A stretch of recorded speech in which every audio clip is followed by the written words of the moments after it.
గురూజీ 72 గంటల్లోనే ఫోన్లోని అద్భుతమైన జ్యోతిష్య పరిష్కారం చూపిస్తారు. నమ్మండి, నమ్మకపోండి, ఇది నిజం.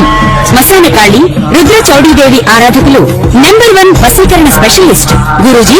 మనిషి పుట్టుక నుండి చనిపోయే వరకు వచ్చే అన్ని క్లిష్టమైన సమస్యలకు పరిష్కారం ఇక్కడ లభిస్తుంది. విద్య, ఉద్యోగం, వ్యవహారం, స్త్రీ ప్రేమ, పెళ్లి, సంతానం, స్త్రీ పురుష వశీకరణం, భూవశం, భార్యాభర్తల కలహాలు, కోర్టు సమస్యలు, విడాకుల సమస్యలు, చేతబడి, అప్పుల బాధ, ఇంకా మీకు ఎలాంటి సమస్యలు ఉన్నా 72 గంటల్లోనే శాశ్వత పరిష్కారం చేయబడును. ఓం శ్రీ గురుభ్యో నమః. ఓం జ్యోతిషాం పతయే నమః. ఆపదామపహర్తారం ధాతారం సర్వసంపదాం లోకాభిరామం శ్రీరామం భూయో భూయో నమామ్యహం. జై శ్రీరామ్. శ్రీ ఆంజనేయాయ నమః. ప్రేక్షకులందరికీ కూడా నమస్కారం. ఈరోజు మనము రాహుకేతుల గురించి మనం తెలుసుకుందాం. రాహుకేతులు మనకి గోచారంలో ఈ పోయిన నెల మే 18వ తారీఖున మనకి రాహుకేతుల యొక్క గోచారంలో మార్పు అనేది జరిగింది. అయితే ఇప్పుడు మీనం నుంచి కుంభరాశికి ప్రవేశించాడనమాట రాహు. తర్వాత కేతు వచ్చేసి మనకి కన్య నుంచి సింహరాశికి వెళ్ళాడు.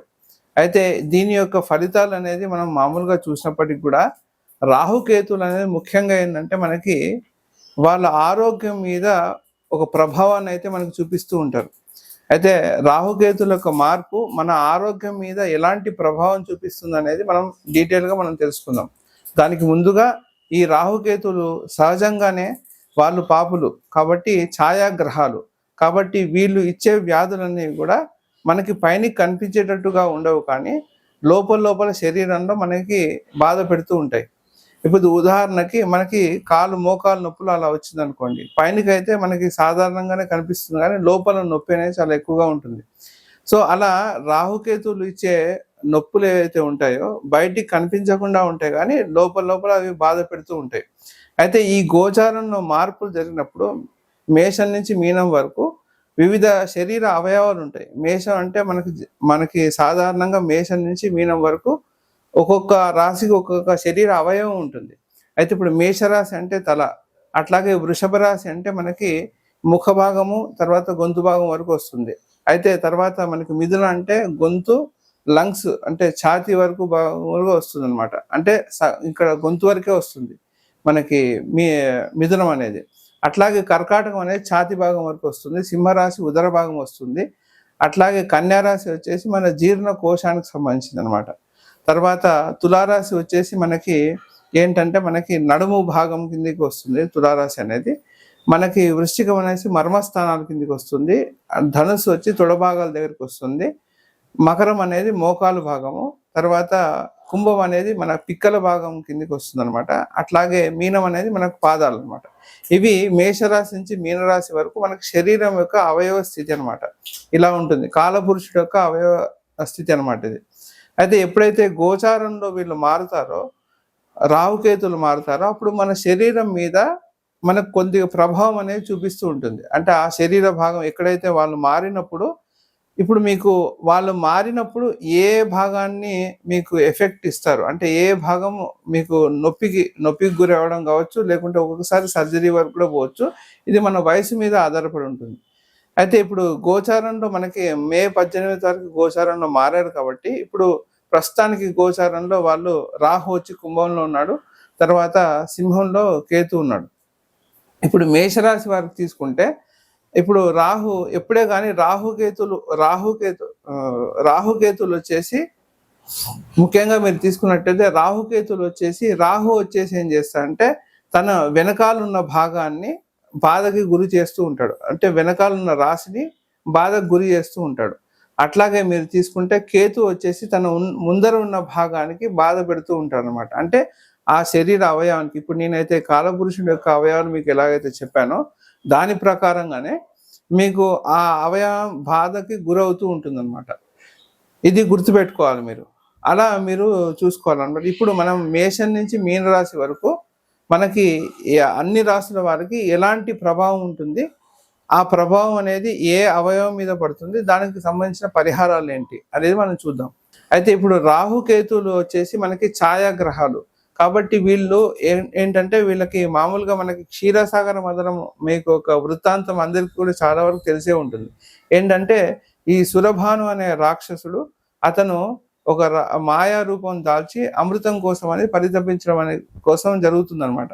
అప్పుడు ఏమవుతుంది, వీళ్ళు దేవతల యొక్క వాళ్ళ దాంట్లో వచ్చి కూర్చొని అమృతాన్ని స్వీకరించడం జరుగుతుంది. అయితే ఈ వృత్తాంతం మీకు ఎందుకు చెప్తున్నా అంటే, ఎప్పుడు కూడా వీళ్ళకి ఏంటంటే ఏదో ఒకటి తెలియకుండా మారు రూపంగా వీళ్ళు పనిచేస్తూ ఉంటారు. అందుకోసం వీళ్ళని ఛాయాగ్రహాలు అంటాం. కాబట్టి వీళ్ళకి ఏంటంటే ఎక్కడుంటే అక్కడ శరీరాన్ని ఖండించడం కానీ, ఎందుకంటే ఇక్కడ మోహిని అవతారంలో వచ్చిన విష్ణువు వచ్చేసి శిరస్సు ఖండించడం జరుగుతుంది. కాకపోతే వాళ్ళకి వాళ్ళు ఏంటంటే అట్లా ఖండించినప్పటికి కూడా వాళ్ళకి అమృతత్వాన్ని అతను దేవతా స్థానంలో ఒక స్థానాన్ని కలుగజేశాడు అనమాట. కాబట్టి రాహుకేతులకి దేవతా స్థానం కలిగించను గాను రాహుకేతులకి దేవతా స్థానం కలిగింది. అయినప్పటికీ కూడా ఈ రాక్షస తత్వం అనేది వాళ్ళు ఉంటుంది కాబట్టి వాళ్ళు శరీరాన్ని ఏదో ఒకటి ఇబ్బంది పెడుతూ ఉంటారు. ఇప్పుడు మనం చూసినట్లయితే గ్రహణ కాలంలో మనం ఏది తీసుకోవద్దు అని చెప్తారు. ఎందుకోసం చెప్తారంటే, ఈ రాహుకేతుల యొక్క ప్రభావం ఉన్నప్పుడు ఏంటంటే మనం ఏ పదార్థం తీసుకున్నప్పటికి కూడా అది మనకి తొందరగా జీర్ణం అవ్వదు. ఇంకోటి అది వ్యాధిని కూడా ఉత్పన్నం చేస్తూ ఉంటుంది. కాబట్టి ఈ రాహుకేతుల యొక్క దీంట్లో చాలా జాగ్రత్త ఉండాలి. కాబట్టి ఈ రాహుకేతులు ఎక్కడైతే ఉంటారో దాని నుంచి ఇప్పుడు రాహు వచ్చేసి వెనకాల భాగం ఉన్న రాశిని ప్రభావితం చేస్తూ దానికి అనారోగ్యం ఇస్తూ ఉంటాడనమాట. అట్లా కేతు వచ్చి తన ముందర ఉన్న భాగాన్ని దాన్ని ప్రభావితం చేస్తూ అక్కడున్న ఆరోగ్య అవయవానికి ఇబ్బందులు కలుగజేస్తూ ఉంటాడు. ఇప్పుడు మనకి కన్యా రాశి వారికి ఈ రాహుకేతుల యొక్క గోచారం వల్ల ఆరోగ్య సమస్య ఎలాంటివి వస్తాయనేది మనం చూసినట్టయితే, ఇప్పుడు కన్యా రాశి వాళ్ళకి ఇప్పుడు రాహుకేతులు వచ్చేసి మనకి కుంభంలో రాహు ఉన్నాడు, తర్వాత సింహంలో వచ్చేసి కేతు ఉన్నాడు. కాబట్టి ఎప్పుడే కానీ కేతు వచ్చేసి ముందరింటిని మీద ప్రభావం ఎక్కువగా చూపిస్తాడు. అంటే వీళ్ళకి లగ్నం మీదనే, అంటే వాళ్ళకి రాశి మీదనే ప్రభావం ఎక్కువగా చూపిస్తున్నాడు కేతు. అట్లాగే ఈయన రాహు వచ్చేసి పంచమ స్థానం అంటే మకరాన్ని మీద ప్రభావం ఎక్కువగా చూపిస్తున్నాడు. కాబట్టి వీళ్ళ ఉదర సంబంధమైన ఇబ్బందులు వీళ్ళకి కలగడానికి ఎక్కువగా అవకాశం ఉంటుంది. అట్లాగే తలనొప్పితో బాధపడడం అనేది జరగడానికి అవకాశం ఉంటుంది. అంటే కొంతమందికి ఆల్రెడీ మైగ్రేన్ అట్లాంటి సమస్యలు ఉన్న వాళ్ళకి ఇప్పుడు తీవ్ర స్థాయిలో అది ఎక్కువ అవ్వడానికి అవకాశం ఉంటుంది. కాబట్టి దీనికి వీళ్ళు చక్కటి పరిహారం ఏంటంటే, వీళ్ళు ఏదైనా దుర్గాదేవి ఆలయానికి వెళ్ళేసి వాళ్ళు నిమ్మకాయతో చేసిన అన్నాన్ని వాళ్ళు నైవేద్యంగా పెట్టినట్టయితే ఈ యొక్క దానికి ఉపశమనం అనేది లభిస్తూ ఉంటుంది. అట్లాగే రాహు ఒక ప్రభావం పోవడానికి వచ్చేసి ఒక కొబ్బరికాయని వాళ్ళు తల చుట్టూ 7 సార్లు చుట్టేసి వాళ్ళు ప్రవహించే నదిలో వేయడం కావచ్చు, లేకుంటే చెరువులో వేయడం కావచ్చు, ఇలాంటివి చేసినట్టయితే తప్పకుండా వాళ్ళకి ఈ శిరోబాధము తర్వాత ఉదర సంబంధమైన రోగాలు కూడా రాకుండా ఉంటుందన్నమాట. ఇది కన్యా రాశి వాళ్ళు చేయండి, తప్పకుండా మీకు మంచి ఉపశమనం అయితే లభిస్తుంది. వైద్యుడిని కూడా సంప్రదించండి.